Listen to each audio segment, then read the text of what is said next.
Seja bem-vindo ao canal Pastor Carlos Fernandes. Se você é novo por aqui, inscreva-se, curta, comente e compartilhe. Assim você nos ajuda a levar a palavra de Deus para mais pessoas. Agora vamos meditar na palavra de Deus. Que o Senhor te abençoe. Acabou a luz na hora que a gente estava vindo para cá. A Equatorial está lá no prédio. E eles estão arrumando um negócio assim lá no poste. E eu não sei o nome daquilo lá não, acho que é umas traves que eles falam. E lá onde tinha as casinhas dos Joãozinho de barro lá. Aí eu perguntei para o moço assim: nossa, vocês derrubaram a casinha do João de barro. Ele falou: não tinha jeito. Eu falei: mesmo? Ele falou: é. Aí eu falei: tinha ovinhos lá? Ele falou assim: tinha, mas tu é mau, hein, cara? E na hora que eu olho, o João de barro está lá, no fio lá, olhando, eu pensando: o que esse João de barro está pensando agora, né? E eu pensando na pregação, eu falei para a senhora: aí agora eu já sei o que eu vou pregar. Ela falou: como? Você não estava com a pregação preparada ainda? Ficou toda preocupada. Porque o Senhor, queridos, Ele sempre prepara os nossos corações em todos os momentos de nossas vidas. Eu já fiz,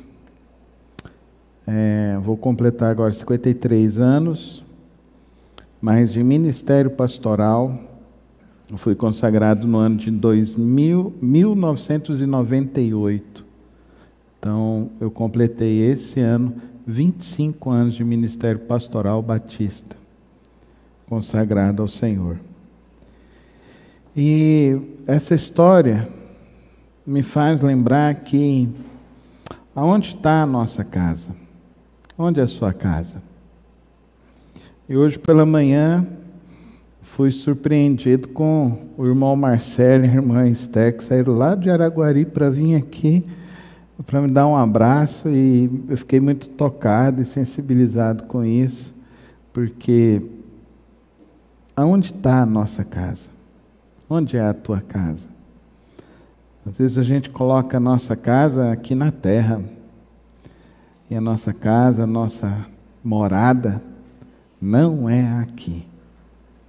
Fala para o teu irmão que está ao teu lado: tua morada não é aqui. Não esquece isso não. Fala para o irmão que está na frente, que está atrás, e diz para ele: tua morada não é aqui. Não é aqui. Nós estamos indo para a nossa morada celestial. Cada culto é uma preparação para chegarmos lá.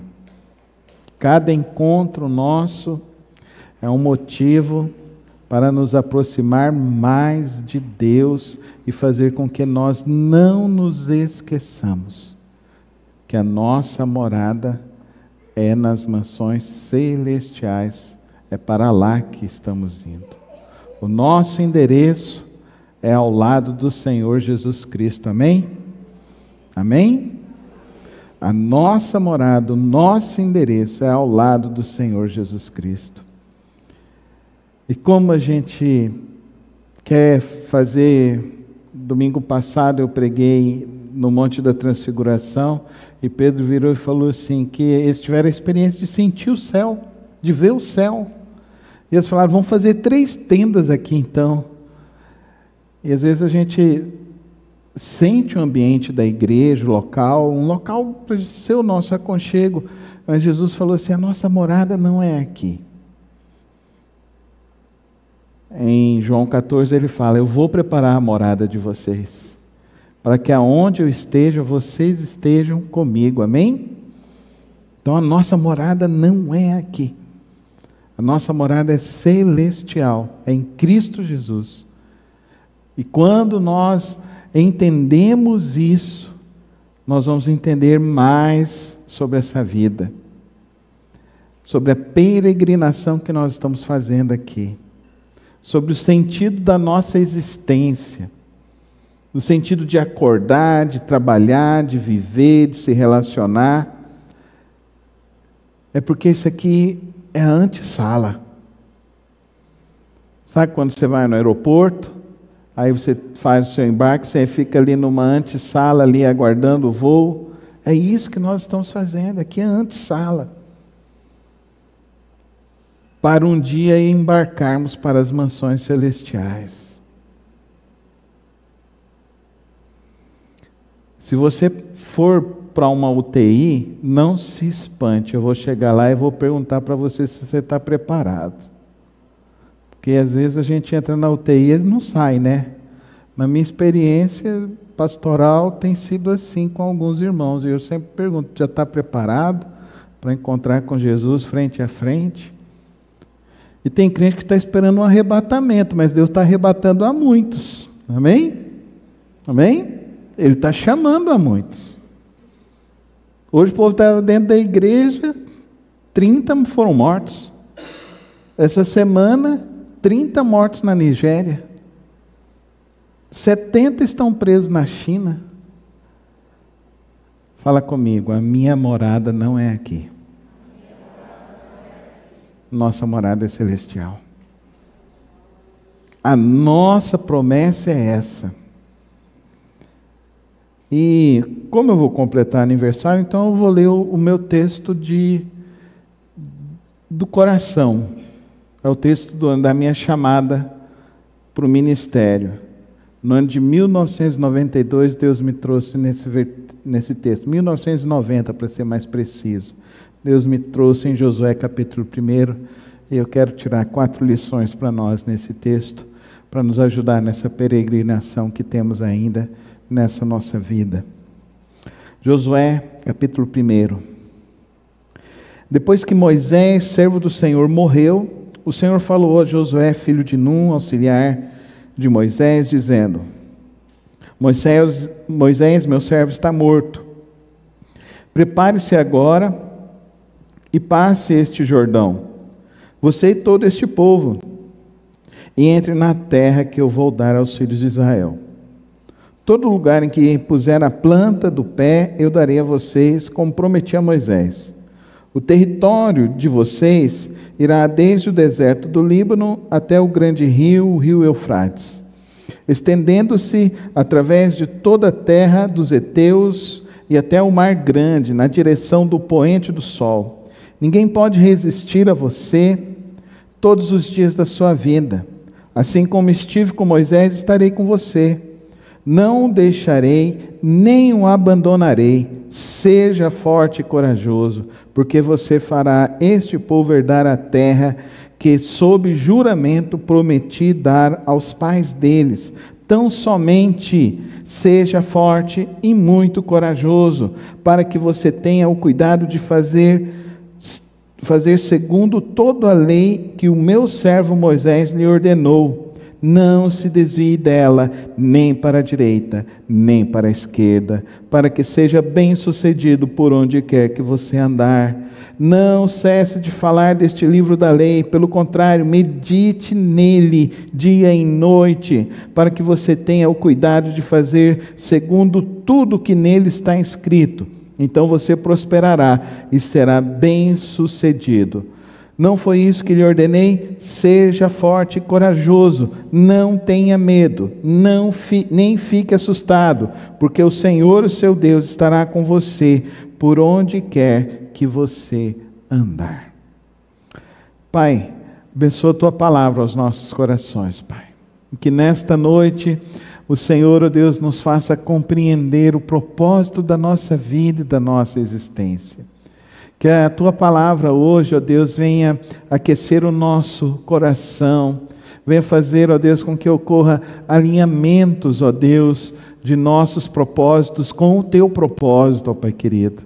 Faz, ó Deus, com que as nossas mentes verdadeiramente desejem a tua vontade, o teu querer. E nos dá, ó Deus, a direção por meio do Teu Santo Espírito. É assim que eu lhe rogo no precioso nome de Cristo Jesus. Amém e amém. A conquista era da terra prometida. E a conquista que Jesus deixou para nós, lá em João 14, é a conquista da vida eterna. Eu vou preparar o local e vocês sabem o caminho. E o caminho, eu sou o caminho, a verdade e a vida. E ninguém vai ao Pai a não ser por mim. Então, tudo nessa vida é um propósito, e um propósito de conquistarmos algo em nossas vidas. Mas a grande conquista para nós que conhecemos o Evangelho é a nossa vida eterna, a nossa herança bendita com Cristo Jesus. A herança bendita que Ele deixou e consumou na cruz do Calvário. E que Ele consumou ali, decretando para mim e para você o perdão dos nossos pecados, mas nos dando a verdadeira experiência, a verdadeira esperança, que é a ressurreição do corpo. Amém, irmãos? Então nós não somos mais seres finitos. Nós não somos existencialistas, porque os existencialistas acreditam que até a vida é só em volta à matéria, e por isso se entregam então aos desejos mais libidinosos, e assim eles destroem a si, destroem o próximo, e acham que estão vivendo uma alegria fugaz. Mas como você vê na história desses ícones dessa geração e das gerações que foram passando, como cantou Cazuza, os meus heróis morreram de overdose. Porque o existencialismo quer levar as pessoas a viverem para esses dias. A morada do existencialista é na terra. É uma morada sem esperança. E quando você vai na sua vida, o que você vai mais encontrar são pessoas assim, que então estão se entregando às drogas, que estão se entregando à prostituição, ao sexo libidinoso, estão se entregando muitas vezes à busca do dinheiro desenfreado, e não importa o que vai se fazer para se conquistar o dinheiro, o que importa é que eu ganhe muito dinheiro e fique rico sobre a face da terra, e isso então eu suplanto qualquer moral, suplanto qualquer ética, porque o importante é eu ganhar dinheiro. Isso é existencialismo, que não acredita que exista uma vida eterna. Eu e você não somos assim. Nós não podemos viver simplesmente e meramente pela prata vil, pelo desejo apenas e pela alegria fugaz desta vida. Nós não somos assim. Nós somos seres eternos. Fala comigo, eu sou um ser eterno. Nós viemos de Deus e nós voltaremos para Deus. Amém? Levanta sua mão e diz assim: glória a Deus. Nós voltaremos ao Senhor. Então, quando Deus confia essa missão para Josué, é um propósito de mostrar para mim e para você como devemos viver. Nós não vamos ser existencialistas. Nós vamos viver pelo propósito de Cristo Jesus, pelo propósito de Deus. E para se viver este propósito de Deus, a primeira coisa que ele diz: você ouviu o que o meu servo Moisés falou. Então ele está dizendo para mim e para você que a palavra de Deus é a nossa fonte de orientação, é a nossa bússola. Amém? Qualquer pregação que for contrária à Bíblia é heresia, e eu e você precisamos refutá-la. Precisamos refutá-la. E você, como cristão, deveria ler a sua Bíblia. Deveria estudar a Bíblia. Deveria compreender cada vez mais a palavra de Deus. Se você guardar isso no seu coração e a partir de amanhã você começar a praticar isso, eu quero te dizer que daqui a 1 ano a sua vida será uma nova vida. Uma nova experiência com Cristo Jesus. Sem depender de pessoas. Você e a palavra, e Deus irá falar com você todos os dias pela palavra de Deus. É isso que ele recomenda. Ou você ouviu o que o meu servo Moisés disse, e ele diz então: se você quer prosperar, medita no livro da lei de dia e de noite. A minha decisão de largar tudo que eu fazia para servir a Deus foi uma decisão muito difícil, porque os meus irmãos todos já tinham casado, só morava eu e minha mãe. E a minha mãe era uma viúva. Então, a despesa da casa eu fazia. Eu trabalhava muito e ganhava bem. Aos 18 anos eu já tinha o meu carro quitado, estava comprando meu apartamento. Eu trabalhava durante o dia numa ourivesaria, numa fábrica de joias. À noite eu ia para o Flamboyant, ficava na loja. Aí o meu irmão comprou uma loja de roupa e eu fui trabalhar nessa loja de roupa, porque não tinha gente para trabalhar lá e eu não sabia vender roupa, mas comecei e coloquei, Senhor, eu vou ser o melhor vendedor dessa loja. E me tornei o melhor vendedor daquela loja. E tudo que eu ganhava, gastava com as coisas da igreja.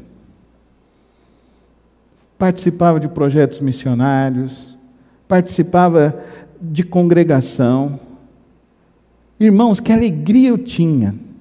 Ir para o culto de manhã, às 2 da tarde, ir na porta da igreja, da primeira igreja batista, sair junto com alguns irmãos e ir para a congregação. No meio do caminho, nós comprávamos os pães, comprávamos as mortadelas, comprávamos refrigerante Crush e fazia festa. Isso quando a gente não comprava groselha e pipoca. E era maravilhoso, fazia festa. Tem uma igreja aqui na praça do Parque Amazônia, a gente começou ali, nem rua tinha naquela época. O pessoal falava que no Parque Amazônia era onde desovava os corpos, e a gente ia para lá e a gente pregava. Saía de lá, já voltava para a igreja, 18 horas, tinha união de treinamento. E a gente ia para a união de treinamento. Lembra, Aninha? Saía da igreja, o culto terminava, era lá para as 9h30 ainda, e o pessoal, vão comer um lanchão, e pagava o lanchão para todo mundo. E eu gostava e amava, e sempre amei isso. E Deus falou para mim assim, agora eu quero você em outra posição, quero que você vá estudar, quero que você vá para a obra. E eu fui para a obra de Cristo Jesus. Fui para o seminário em São Paulo. Cheguei lá, nunca tinha andado de metrô. Goianão. Cheguei lá.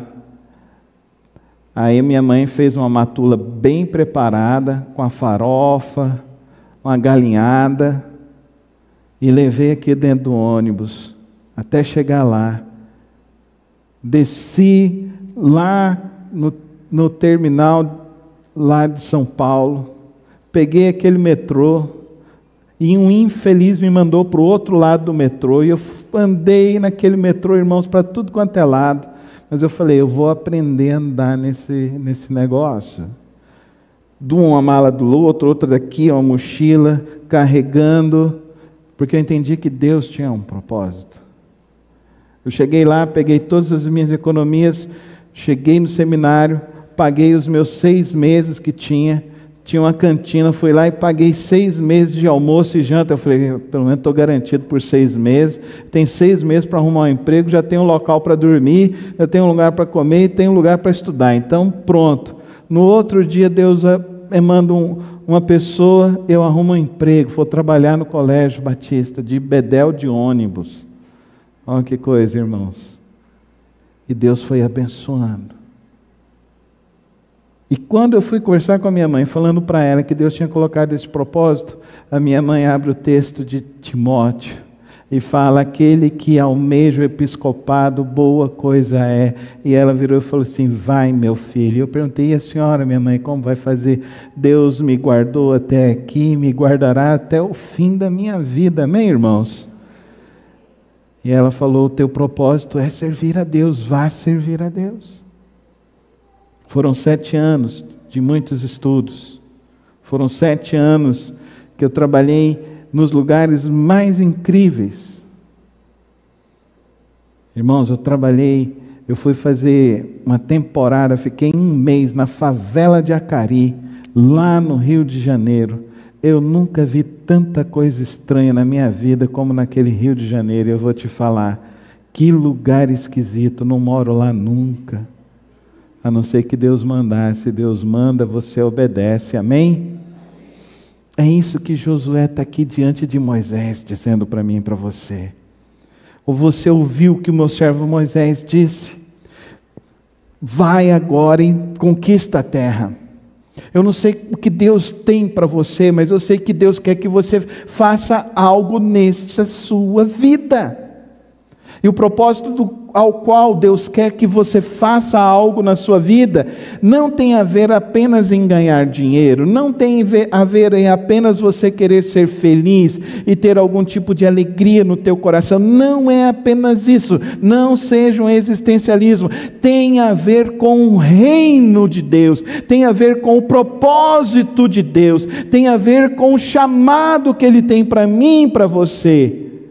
Isso não é só para a minha vida, isso é para cada um de nós. O apóstolo Pedro vai nos falar em 2 de Pedro 2,9, que nós somos a geração eleita, o sacerdócio real, a nação santa, povo escolhido, exclusivo de Deus, para anunciar os feitos poderosos e maravilhosos de Cristo Jesus, amém?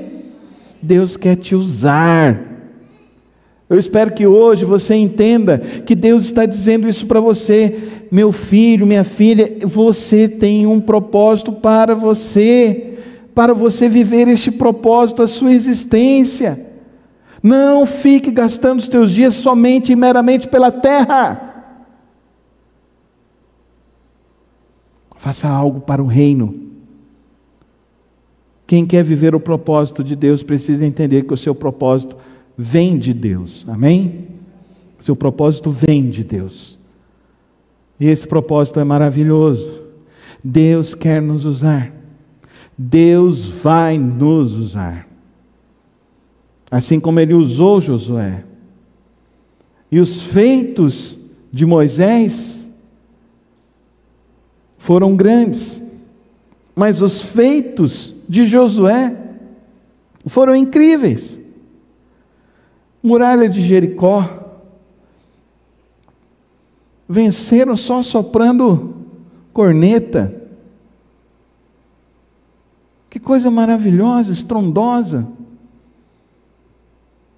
Quando ele vai enfrentar os filisteus, ele tinha um exército de 3.000 homens, e os filisteus 30.000 homens, e numa noite, simplesmente de louvor, simplesmente entoando louvor a Deus, eles vencem a batalha. E o exército de Israel, que não tinha nada para a guerra, recebe todo o espólio do exército filisteu. Olha que Deus maravilhoso, amém?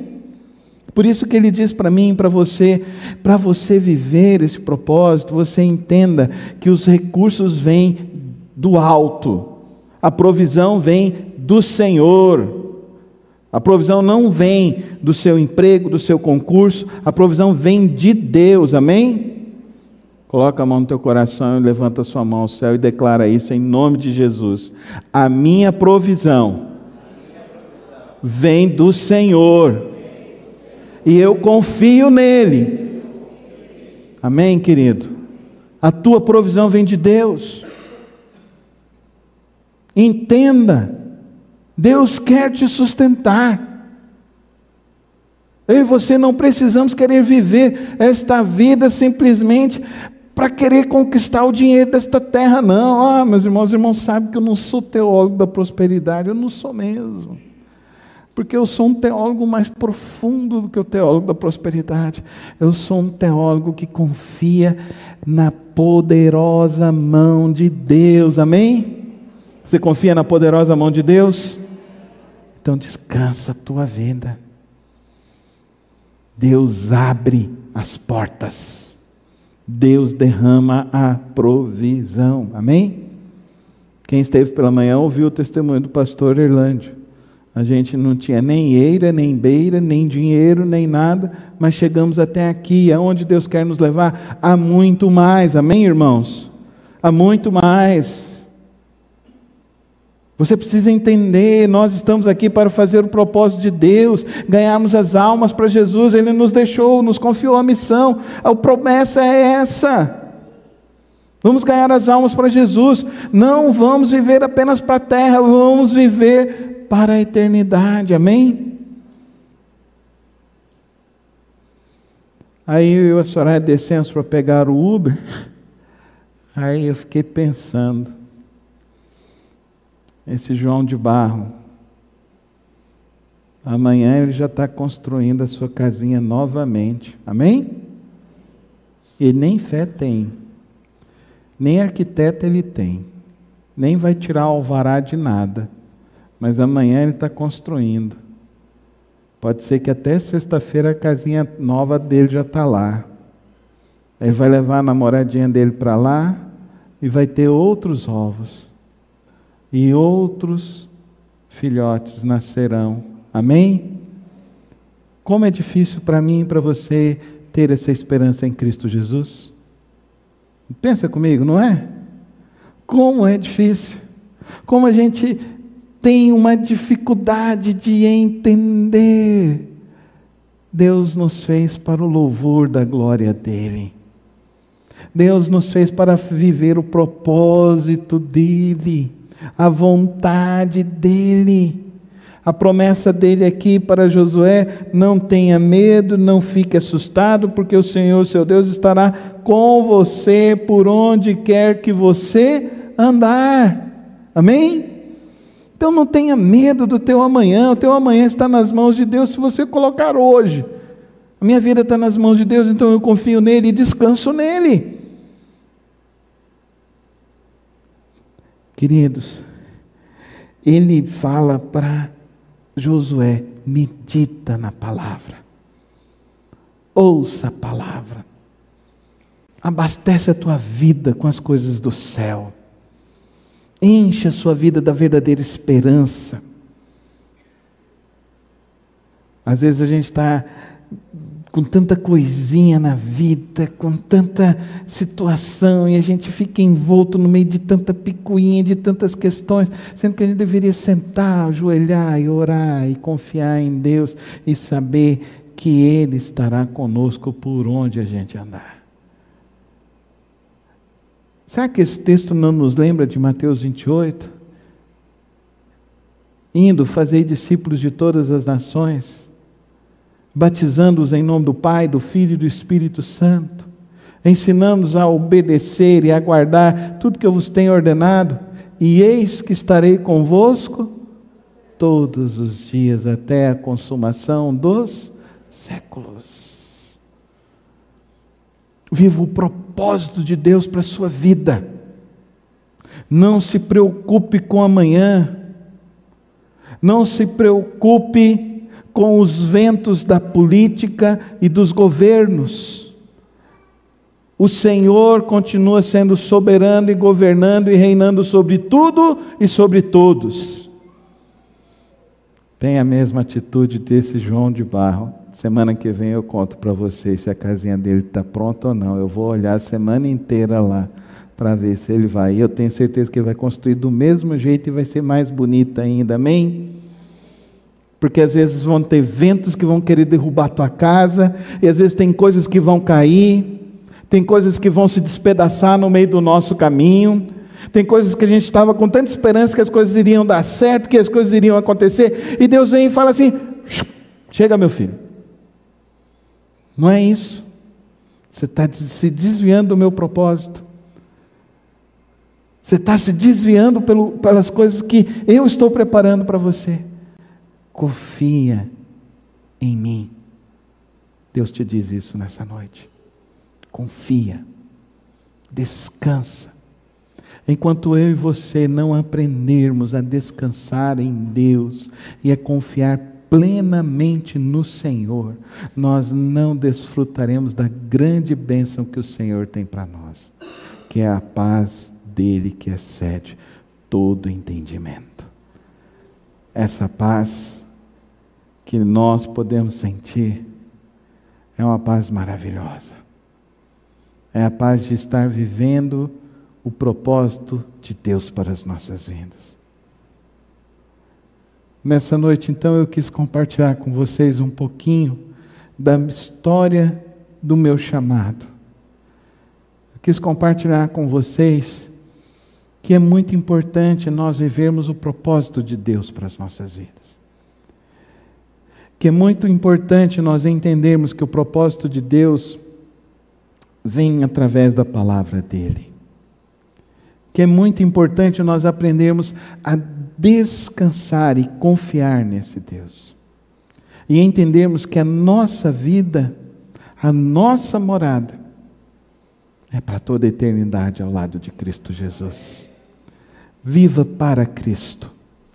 Que você o ame de todo o teu coração, de todo o teu entendimento, com todas as tuas forças. Que você verdadeiramente se envolva com o reino de Deus. Que você verdadeiramente se envolva em ajudar as pessoas a andarem no caminho de Cristo Jesus. Que você se envolva e ore pelas pessoas. Comece orando. Ore todos os dias. Separe o seu tempo de oração. Queridos irmãos, Deus faz revoluções com aqueles que começam a orar. Deus faz revoluções nas suas vidas, nas suas famílias, na sua casa, no trabalho. Deus faz transformações tão completas, tão maravilhosas, tão extraordinárias. O Senhor está no controle de todas as coisas. Para de gastar a sua vida, a sua energia com falta de fé. Para de gastar a sua vida e a sua energia com as notícias ruins deste mundo. Olhe para Cristo. Confie nele.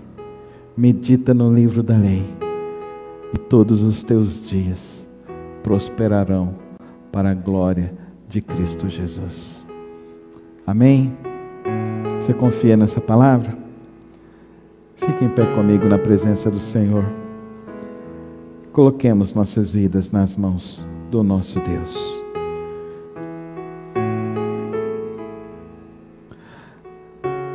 Pai querido, Pai celeste, só o Senhor pode fazer a obra inequívoca de transformação do nosso viver. Só o Senhor é capaz de produzir os verdadeiros efeitos para a nossa vida. Por isso eu rogo nesta hora, que o Senhor visite cada coração, e que o Senhor, ó Deus, derrame, ó Deus, do teu rico amor, do teu rico favor, trazendo o entendimento pelo propósito ao qual devemos viver, trazendo a direção das coisas que precisamos viver e enxergar. Toma cada vida nesta hora e nos conduz à tua vontade, ao teu querer. Que o Senhor tire de nós todo medo, toda angústia, e que saiamos daqui renovados em nossa fé e na nossa esperança em Cristo Jesus. Assim que oramos, em nome dele. Amém. Obrigado por ter acompanhado mais uma das reflexões do nosso canal. Não se esqueça de se inscrever e ativar as notificações aqui no canal. Tem vídeos novos todas as semanas e o podcast na quarta-feira. Que o Senhor te abençoe e te guarde. Até o próximo vídeo.